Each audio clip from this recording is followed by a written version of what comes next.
പെടക്കണ നെത്തോലി മീനെ കണ്ടു, ചെമ്പല്ലി വരും. ഇനി അങ്ങോട്ട് ധാരാളം മീൻ പിടിച്ച വള്ളങ്ങൾ കരക്കെടുക്കുന്ന സമയമാണ്. നമ്മളിപ്പോൾ നിൽക്കുന്നത് ഈ പോർട്ടുകൊല്ലം കടപ്പുറത്താണ്. നമ്മൾ സ്ട്രെയിറ്റ് ആയിട്ട് ചോദിച്ചു കഴിഞ്ഞാൽ മണ്ഡലത്തിൽ പോർട്ടുകൊല്ലത്തിൽ ഇപ്പോൾ ധാരാളം ചെമ്പല്ലിയൊക്കെ വരുന്നു, നെത്തോലിയൊക്കെ വരുന്നു. ഇവിടുത്തെ ചാകര ഏത് മുന്നണിക്ക് അനുകൂലം? വോട്ട് ചാകര മുകേഷിനോ? സാധ്യതയുണ്ടോ? എന്തുകൊണ്ട് മുകേഷ്? എന്തുകൊണ്ടായിരിക്കും മുകേഷ് വേണമെന്ന് പറയുന്നത്? അത് ഇടതു മുന്നണിയെ കണ്ടിട്ടാണോ, CPM-നെ കണ്ടിട്ടാണോ, അതല്ല മുകേഷ് എന്ന വ്യക്തിയെ കണ്ടിട്ടാണോ? എന്താണ്? ഇടതുമുന്നണിയെ കണ്ടിട്ട് തന്നെ ആയിരിക്കുമല്ലോ മുകേഷിന്. ഇടതു മുന്നണിക്കുള്ള വോട്ടായിരിക്കും. ഉറപ്പായിരിക്കും. പ്രേമചന്ദ്രന്റെ വ്യക്തിപ്രഭാവം ആ പാർട്ടി അല്ല. എന്താ നിലപാട്? പ്രേമേന്ദ്രനായിരിക്കും ജയിക്കുന്നത്. ഈ പ്രേമേന്ദ്രൻ ജയിക്കാൻ സാധ്യത? കാരണം കേരളത്തിൽ നിന്ന് പോയി കഴിവുള്ള ഒരു വ്യക്തി എന്ന് പറഞ്ഞാൽ നമുക്ക് പാർട്ടി ബേസിൽ പറയാതെ നമ്മൾ നിഷ്പക്ഷമായി സംസാരിച്ചു കഴിഞ്ഞാൽ നമ്മൾ പ്രേമേന്ദ്രൻ കഴിവുള്ള ഒരു വ്യക്തിയാണ്. അതുകൊണ്ട് പ്രേമേന്ദ്രൻ ജയിക്കുന്നു. പ്രേമചന്ദ്രന്റെ വ്യക്തിപ്രഭാവം വോട്ടായി മാറും. 100% പ്രേമേന്ദ്രൻ ജയിക്കും. മുകേഷ് ഇടതു മുന്നണിക്ക് ഒരു വോട്ടുണ്ടെന്ന് പറയുന്നു. പ്രേമേന്ദ്രൻ 100%. 100%. ഉറപ്പാണ്. എന്താ നിലപാട്? മൊത്തത്തിൽ 60% മാത്രമേ കാണാൻ ചാൻസ് ഉള്ളൂ. 60%. പക്ഷെ മുകേഷ് ഒട്ടേറെ വികസനങ്ങൾ തീരദേശ മേഖലയിൽ ചെയ്തിട്ടില്ലേ? ഇവിടെ ഒന്നും എത്തുന്നില്ലെന്നാണ് പരാതി. ആണോ? മുകേഷ് ഇങ്ങോട്ട് ഓടി എത്തുന്നില്ല, അങ്ങനെയാണോ? എന്താ പ്രേമേന്ദ്രൻ ജയിക്കും? പ്രേമേന്ദ്രൻ എന്താ സാധ്യത? മുകേഷിന് സാധ്യതയുണ്ട്. ആണോ? എന്താ മുകേഷ്? പ്രേമേന്ദ്രൻ ഒന്നും ചെയ്തിട്ടില്ല ഇവിടെ. തീരദേശത്ത് ഒരു വകയും തീരദേശത്ത് ചെയ്തിട്ടുള്ളൂ. അപ്പൊ തീരദേശത്തിന്റെ വോട്ട് മുകേഷിന് പോകും. ഉറപ്പായിട്ടും കിട്ടും. ആണോ? എന്താണ് മുകേഷ് തീരദേശത്ത് ചെയ്തത്? എല്ലാ മേഖലയിലും എപ്പോഴും ഉണ്ടാവുന്നതാണ്. എപ്പോഴും ഉണ്ടാവും. മുകേഷ് തീർച്ചയായും വരാറുണ്ട്. ബാക്കിയുള്ളവർ ചുമ്മാ പറയുന്നത്. ആണോ? വോട്ടർമാരെ കാണാറുണ്ട്. പക്ഷേ തിരിച്ചാണല്ലോ. ആണോ? പ്രേമേന്ദ്രൻ ഇവിടെ ഒന്നും ചെയ്തിട്ടില്ല ഒരു വകയും. ആണോ? അങ്ങനെയാണോ? പ്രേമേന്ദ്രൻ ഒന്നും ചെയ്തിട്ടില്ലേ? ചെയ്തിട്ടുണ്ട്. ഒരു കാര്യം പറയാനുണ്ട്. ഈ മുകേഷ് എന്ന വ്യക്തി ഈ ബീച്ച് മുതൽ തങ്കശ്ശേരി വരെ നോക്കുകയാണെങ്കിൽ AC കാറിലാണ് പോകുന്നത്.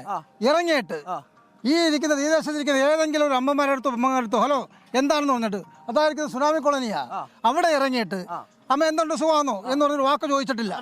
ഇവിടെ ഈ ആർമനകത്ത് പൂർണ്ണമായും എല്ലാവരും ഓരോ വ്യക്തികളുടെ അടുത്തും വ്യക്തമായിട്ടാണ് വോട്ട് ചോദിച്ചിട്ടുള്ളത്. ഇദ്ദേഹം ഇറങ്ങിക്കഴിഞ്ഞപ്പോൾ ഇവർ വോട്ട് പിടിക്കാൻ വന്നത് വെച്ചാൽ ഞങ്ങളുടെ പെൻഷൻ എന്ത് ചെയ്യേ, ആരെങ്കിലും ചോദിച്ചിട്ട് പെൻഷൻ എന്ത് എന്ന് ചോദിച്ചപ്പോ ആളില്ല. AC കാറുള്ളവനെ AC കാറിലെ പോകത്തുള്ളൂ. അപ്പൊ സൈക്കിളിൽ പോകാൻ പറ്റുമോ? ഒരു MLA സൈക്കിളിൽ നല്ലതുപോലെ ഇവിടെ ചെയ്യുന്നുണ്ട്. തീർച്ചയായിട്ടും അങ്ങനെ ഇറങ്ങി ചോദിച്ചിട്ടില്ല. CPM-കാര് പ്രേമേന്ദ്രൻ വോട്ട് ചെയ്യും. ഒരു 10 വർഷ കാലയളവ് കൊണ്ട് 10 വർഷ കാലയളവ് കൊണ്ട് പ്രേമേന്ദ്രൻ ജയിച്ചു പോകുന്നുണ്ടല്ലോ.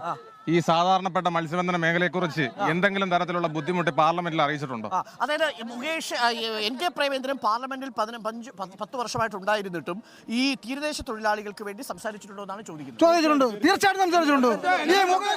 എന്താ സംസാരിച്ചു? ഈ നിയമസഭയില് 8 കൊല്ലമായിട്ട് സംസാരിച്ചിട്ടില്ല. ഈ മുകേഷ് MLA ഒരു കാര്യം നിയമസഭ സംസാരിച്ചിട്ടുണ്ട്. വാർത്ത കേൾക്കുന്നതാ. ഈ മുകേഷ് MLA ജനങ്ങൾക്ക് വേണ്ടി ഈ നിയമസഭയിൽ എണീറ്റ് സംസാരിച്ചുണ്ടോ? അദ്ദേഹത്തെ കാണണമെങ്കിൽ ബഡാ ബംഗ്ലാവിൽ പോകണം. അല്ല, 10 വർഷ കാലയളവ് കൊണ്ട് എന്ത് സംസാരിച്ചു എന്നുള്ളതിനെ കുറിച്ച് അദ്ദേഹം പറയുന്നില്ല. ഈ ഏറ്റവും വലിയൊരു പ്രശ്നം, ഈ സാധാരണപ്പെട്ട മത്സ്യത്തൊഴിലാളികളുടെ ഏറ്റവും വലിയൊരു പ്രശ്നം എന്ന് പറയുന്നത് മണ്ണെണ്ണ വിഹിതം. കേന്ദ്ര ഗവൺമെന്റാണ് മണ്ണെണ്ണ വിഹിതം കൊടുക്കുന്നത്. ഇത് കേരള സർക്കാരിന് കൊടുക്കാൻ പറ്റത്തില്ല. എല്ലാം മണ്ണെണ്ണ വിഹിതം കൊടുക്കുന്നത് എന്ന കേന്ദ്ര സർക്കാരാണ്. എത്ര കാലമായി, എത്ര മാസമായി ഈ മണ്ണെണ്ണ വിഹിതം ഈ സാധാരണപ്പെട്ട മത്സ്യത്തൊഴിലാളികൾക്ക് കൊടുത്തിട്ട് എത്ര മാസമായി കേന്ദ്ര സർക്കാർ? കേന്ദ്രത്തിൽ നിന്ന് മണ്ണെണ്ണ വിഹിതം നമ്മുടെ മത്സ്യത്തൊഴിലാളികൾക്ക് കിട്ടിയിട്ട് എത്ര കാലമായി? അതിന് എന്താണ് NK പ്രേമചന്ദ്രൻ ചെയ്തത്? ഒരുപാട് കാര്യങ്ങളുണ്ട്. അദ്ദേഹത്തിന് കേരളത്തിന് വേണ്ടി കിട്ടിയിട്ടുണ്ട്. പക്ഷേ ഇവിടുത്തെ കേരള സർക്കാർ കോൺഗ്രസ്സുകാർ തന്നെ പ്രേമേന്ദ്രനെ തോപ്പിക്കും. ബിന്ദു കൃഷ്ണയ്ക്ക് ഇവിടെ ഒരു ചാൻസ് വേണം. അതിന് വേണ്ടിയിട്ട് പിന്നെ പ്രേമേന്ദ്രനെ തോപ്പിക്കും. മറ്റൊരു ഘടകമുണ്ട്, മുസ്ലിം ജനവിഭാഗം. അവർക്ക് ഇപ്പോഴത്തെ CIU ആയിട്ടുള്ള പ്രശ്നത്തില് ഏറ്റവും കൂടുതൽ വോട്ട് മുകേഷ് ജയിച്ച് ഭൂരിപക്ഷത്തോടെ ജയിക്കും. എല്ലാ കാലഘട്ടങ്ങളിലും ഞാൻ പറയട്ടെ, എല്ലാ കാലഘട്ടങ്ങളിലും ഈ മത്സ്യത്തൊഴിലാളി സമൂഹത്തെ വളരെ അവജ്ഞമായിട്ടാണ് കണ്ടിട്ടുള്ളത്. പക്ഷേ ഈ കേരളത്തിന്റെ അല്ല പറയട്ടെ, ഈ പ്രളയം നടന്ന കാലഘട്ടത്തിൽ ഈ കേരളത്തിന്റെ മുഖ്യമന്ത്രി പത്രസമ്മേളനം വിളിച്ച് ചേർത്തുകൊണ്ട് പറഞ്ഞത്, നിങ്ങൾ ഒന്നുകൊണ്ടും വിഷമിക്കേണ്ട, ഈ കേരളത്തിന്റെ മത്സ്യത്തൊഴിലാളികൾ ഇപ്പൊ അവിടെ എത്തുമെന്നാ പറഞ്ഞത്. നിങ്ങൾ യാതൊരു തരത്തിലുള്ള ഒരു വിഷമം വേണ്ട എന്ന് പറഞ്ഞത്. അത് നിങ്ങളെ രക്ഷപ്പെടുത്താൻ വേണ്ടി സേനയാണ്, രക്ഷാസേന. ഈ കേരളത്തിന്റെ സൈന്യമെന്ന് പ്രഖ്യാപിച്ചിട്ടുള്ള ഈ കേരളത്തിന്റെ മുഖ്യമന്ത്രി സഖാവ് പിണറായി വിജയൻ മാത്രമാണ്. ഓക്കെ. അപ്പൊ അത് എങ്ങനെയാ വോട്ടായി മാറുക? ആർക്ക് അനുകൂലമായി മാറും? എൻ കെ പ്രേമേന്ദ്രൻ തീരദേശത്തൊന്നും ചെയ്തിട്ടില്ലെന്ന് ചിലർ പറയുന്നു, ചെയ്തിട്ടുണ്ടെന്ന് മറ്റു ചിലർ പറയുന്നു. എന്താ സാധ്യത? എം കെ പ്രേമചന്ദ്രൻ ഈ നാട്ടിൽ ഒന്നും ചെയ്തിട്ടില്ല, ഒന്നും ചെയ്തിട്ടില്ലേ? ഒന്നും ചെയ്തിട്ടില്ല. മുകേഷ് ചെയ്തിട്ടുണ്ട്. ആണോ? ഈ പള്ളിത്തോട്ടം, ഈ കോളനി ഓക്കെ. പൊളിഞ്ഞു വാരിക്കിട